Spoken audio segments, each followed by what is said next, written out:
His knees were screaming, eyes were beaming, jab was steaming. That wrestling, scheming son of a gun, Kamaru Usman. He just went out there and put on an absolutely vintage Kamaru Usman performance. It felt like a throwback to the 2000 teens where we saw Kamaru at the top of his game, the pound-for-pound dominant force that he was inside the welterweight division.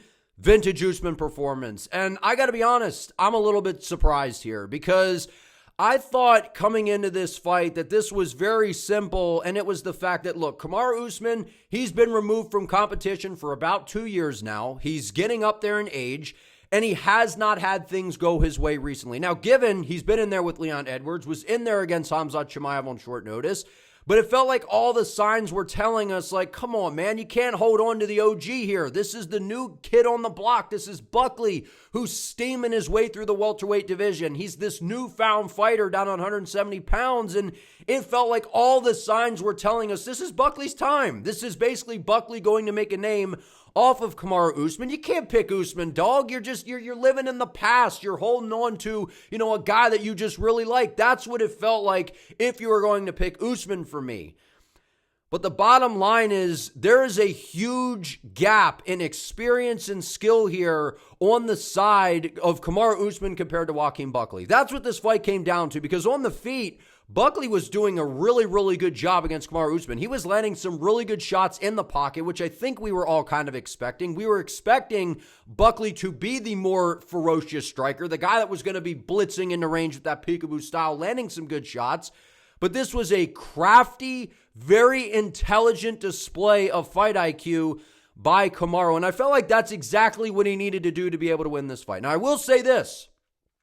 Kamaru did slow down in the fifth round. He did slow down in the fifth round, and I think some of that, a lot of people are saying, hey, it's catching up to Unk, man. It's father time catching up to Usman, and maybe that's a little bit a part of it, right? But I think a lot of it was possibly the inactivity, and also, when is the last time that we've seen Kamaru go out there and try to wrestle, basically, for a hard 25 minutes? It's been a while, right? And for him to be super successful at it as much as he was in this fight, it's been a minute since we've seen Usman go out there and do something like this. I mean, this was a old school Usman type of performance, right? Because that's what I was saying about Usman coming into this fight is it felt like he kind of got away from that old school Usman, right? Because he started to knock people out. He started to show that he's got one of the best jabs in the sport, his footwork. And, he's working with Trevor Whitman, the specifics, with the boxing skills. And Trevor Whitman has just unlocked that confidence in the hands of Kamaru Usman. And it just felt like Usman, the knees, right? He said to stop talking about his knees, but we can't talk. The bottom line is I didn't see any issues with Kamaru Usman's knees, man. Like, I know we joke around about it, but he looked great, man. He looked great. He looked dominant with the wrestling, and that is the learning thing for this fight for Joaquin Buckley. There is a huge gap in the wrestling. There's a huge gap in the wrestling, right? And I know that Buckley did very, very well against a guy like Colby Covington, but Usman's a different breed, man. He's a different breed. He's strong. He's powerful. He's been in there with the best of the best. And, I have my fun with Kamaru Usman. We all have our fun talking about him. The bottom line is this. He is one of the pound-for-pound greats. He's one of, if not the greatest welterweight of all time. And he is a dominant force. And what he did last night to Buckley, it was spectacular because with Buckley being a southpaw, that lead leg is right there and available for Kamaru to snatch a single leg, to get a hold of Buckley very easily and be able to control him, push him up against the fence to where he was able to take him down with ease, man. Like, I am shocked at how easily Kamaru just ragdolled Buckley around with the wrestling. It looked like Buckley had no idea Kamaru was going to wrestle. It looks like Buckley wasn't even preparing in training wrestling coming into this fight, which I'm sure he was. That's just how good Kamaru is, man. And it was a perfect game plan, right? It was a perfect game plan because if Kamaru came into this fight and he was not able to get a hold of Buckley and they were just going to be dancing out in space and Buckley was going to be bouncing around with that peekaboo style, launching in, with those big uppercuts and throwing those dynamic kicks from the outside, I think that this would have been a problem for Usman. But you saw Usman out there, that high guard, patient, moving, Usman kind of gives you that look like this. He's got that, he's dialed in, gives you a little smile and a pow. He's touching you with the jab. He's giving you that little level change feint that I loved. It was beautiful. He was in the head of Joaquin Buckley. He was in the head of Buckley through rounds 1 through 4. But as we got into round 5, Buckley started to fight. I'm like, where the hell was this? Where the hell was this for the first 4 rounds? We saw the urgency from Buckley to shuck him off, get back to space, and you saw him start to smile, right? Buckley was like, yeah, dog, listen, man, I know how to wrestle, but where the hell was that for the first 4 rounds? Where was it? Because I feel like if he displayed more urgency to get back to his feet, right, that was kind of the problem that Cruz was pointing out on the broadcast was Buckley would get taken down. He would do a good job of getting his back up against the octagon side, but he did not have the experience and the understanding of exploding back to his feet and getting his base involved, utilizing his legs to try to get back to his feet. There was just a lack in the skill gap when it came to the wrestling here, and that is exactly what Kamaru Usman showed. He exposed that in the game of Joaquin Buckley. Now, given Kamaru Usman's an unbelievably talented fighter, we all know that. This was a beautifully well put together plan by Kamaru Usman and team. That's clearly what happened. He went out there, had a game plan, knew exactly how he was going to get after the young guy in Joaquin Buckley, executed it perfectly. Well done by Kamaru Usman, man. Like I said, he is one of the all-time greats. We have our fun with Usman. This guy is spectacular. He's got great power in his hands, his jab, and like I said, ever since working with Trevor Whitman, he has this new unlocked footwork when it comes to the striking. He's got the confidence to stand with guys on the feet, and we saw, when he could get the jab rolling, as much as the jab really wasn't rolling in this fight. It changes when you have a southpaw versus orthodox style of matchup.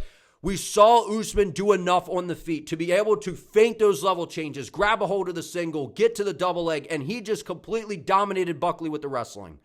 That's what it came down to, and I didn't think that Usman had that in him at this point in his career to get back to that old school style to come in here and do what he needed to do. That's what it came down to for me. It just felt like Buckley's on a tear. He's knocking everybody out. And yeah, I know he was in there against some older guys that are maybe past their prime, but it was still impressive. It was still very impressive. All impressive stuff.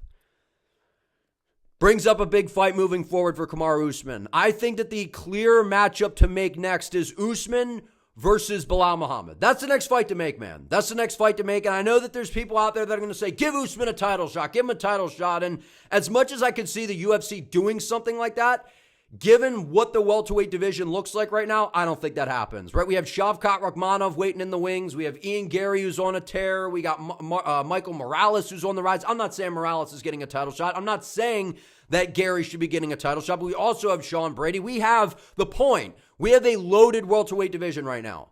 We have a loaded division. I know that Usman was the king of the division, but he lost 3 in a row, right? 2 of them to Leon Edwards. Again, those were for the title. Short notice against Khamzat Chimaev. There's an asterisk there. I get it. Comes back against Buckley, right? This was the big step up in competition that we were looking for Joaquin Buckley.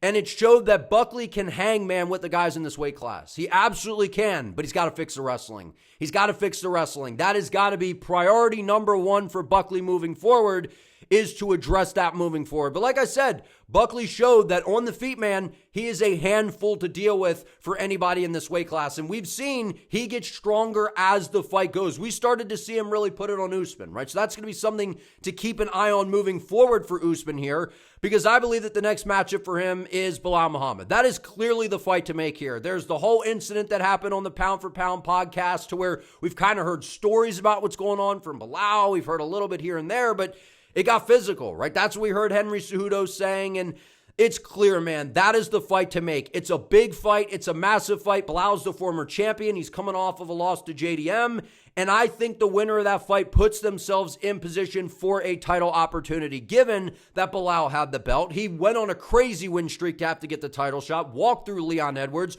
lost to Jack Della. But if he could go out there and beat Usman, he puts himself right back in the conversation. And then if Kamaru can beat Belal, well, then he obviously would be right there for the next title opportunity. Welterweight is fiery right now, man. We have contenders all over the place. We have all these different stylistic matchups. Usman went out there, put on a vintage performance. He looked good. It was good to see that he could still get back to those roots where he goes out there, takes guys down, works in the ground and pound, and isn't worried about just being, in a striking battle with guys.